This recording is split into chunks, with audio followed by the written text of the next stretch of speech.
All right, here we are. We are here, regular girls. Oh my God, regular girls. That's my old podcast. First of all, this is called Oral Sessions. That was a moment of a little thing called pregnancy brain.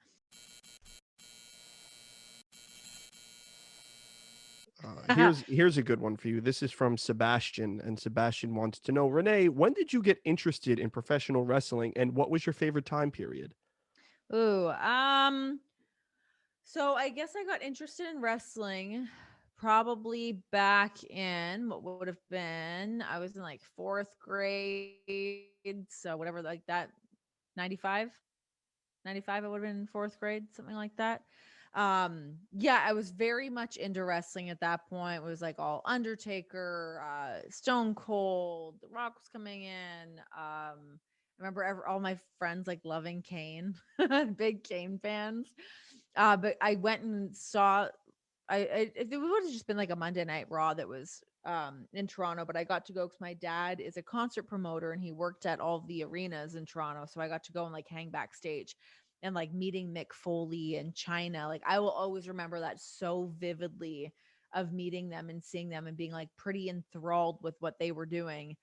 And then took a bit of a hiatus as I always played so much sports growing up. So there, I mean, aside from me watching Frasier late at night, I was mostly just playing sports and watching movies and stuff. So I wasn't watching that much wrestling. And then it kind of crept back into my life in my like early 20s. And then here I am. So cool. I love how art Yeah. imitates life. It's It's perfect. crazy. It's one of those like bizarre, unexpected things that like when I look back at it, like it still is funny to me that like I am somebody that's associated with professional wrestling, with WWE. Like I'm like synonymous with that. And I never would have anticipated that that's where my career went, but it's great. It's so funny. I love it. Like you is the same thing. I never would have anticipated. Like guys like me don't get that shot to work for them, let alone develop something that did not even exist before I was there. It's crazy. And to even work with individuals like yourself and the New Day and Corey Graves was just an absolute blessing. And for me, I was a big it was because of my grandmother really that got me into professional wrestling. You know what? That's a story I hear the most, is that it's always grandmothers or grandparents, but more often it's the grandmother that gets people like the rest of the Yeah. family into wrestling. And God bless her soul, because I guess she would just like bootleg me wrestling like pay-per-views. Like she would just copy That's the tapes and awesome. just send them to me. And it was only 3 matches on this one tape. And it Yeah. was SummerSlam 89. And it was when Hogan and Savage take on um DiBiase. No, it was when Hogan and Beefcake take on Savage and Zeus. Okay. And it was at that moment that I knew I need to watch this, because this is the greatest thing I've ever seen, because Savage was always my favorite. Hmm. And then when I saw this walking embodiment of just crazy with the sequins and the long hair and the tongue and the sunglasses, and then he's being accompanied by Sensational Sherry, and I'm like, oh my god, do I like chicanerous actions? Maybe I do. And I was, Words. thank you. Thank you. I was like, this might be my cup of tea. And I was really, really young. I was, let me see, I must have been maybe 5, and I was in. Wow. Yeah. Wow, that's really crazy. That's really cool. Yeah. I mean, the character that I always come back to is like Gold Dust. To me has always been my favorite. Dustin Rhodes. I think, I mean, I have a whole different level of respect for what he does now, especially like first of all in the terms of the way his body still moves and what he pulls off in the ring, amazing. But the way that he truly cares and helps the next generation, I love watching him Right. work with people like that, and he loves wrestling. But from my own just like fandom, Goldust was my absolute favorite. All the lingerie stuff. I love the rumors of like Vince wanted him to get a boob job, like all these, which I guess is not true. Right. Right. But all just like the craziness that swirled around this like wild character.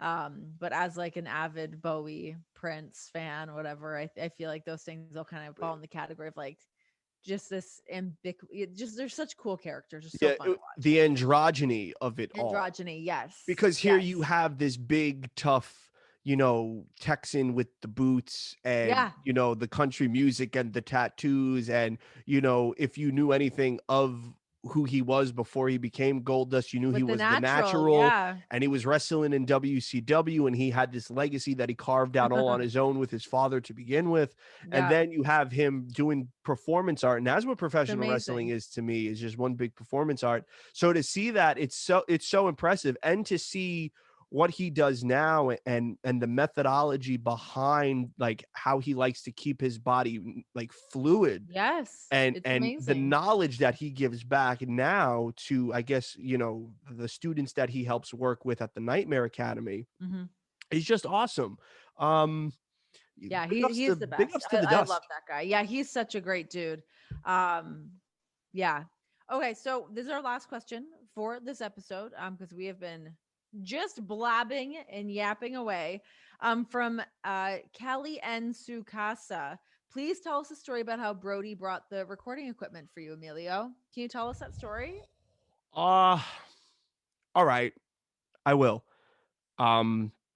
So John and Amanda, I absolutely love them. And I didn't have the best equipment, and at one point I was just flat broke, and I was using like the dregs of dregs like stuff, and it was like, a broken recorder, microphones that had no actual like head onto them. It was just, Yeah, they were broken in half.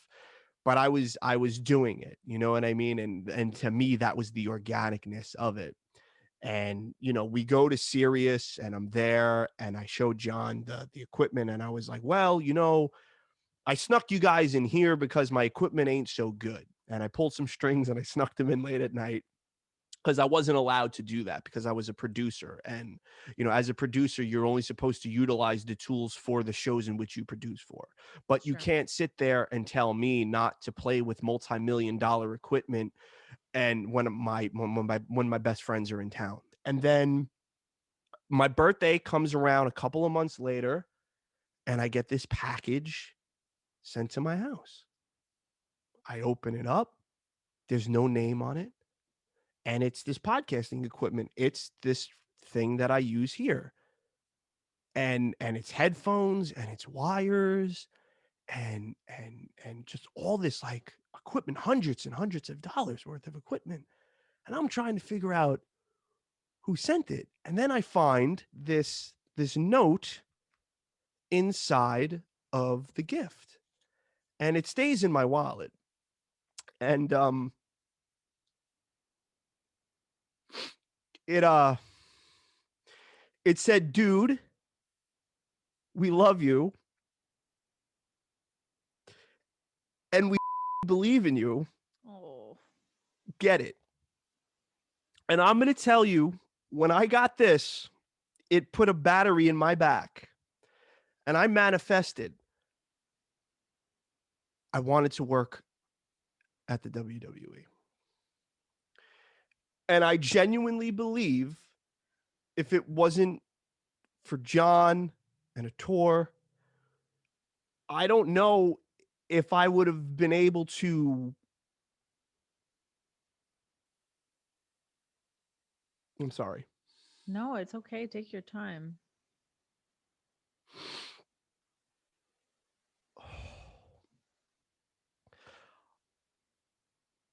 I don't know where my life would be. And I know it's for the better. And I'm very grateful, and I love him, that he helped me chase my dreams. So when I was traveling around the world for a little while, this stayed with me, and I it'll love always stay that. with me. That's some goosebumps right there. I mean, just I think that just sums up so much of like the man that Brody was, of just like so caring, so giving, always willing to go that extra mile for somebody, especially somebody he believes in, somebody he loves. That's such a beautiful story. That's really cool. Thanks for telling us that. Oh, I mean, yeah, he's Yeah. he's good. Yeah, absolutely. Hi guys! To stay in on the know on all things oral sessions, please like, subscribe, share, pass off the word to your mother, your father, a friend, a grandfather, a grandmother, somebody at the grocery store, whoever you want. Keep spreading the good word. Please help to support your girl, and subscribe. Just hit the button. Just hit the button and subscribe to Oral Sessions.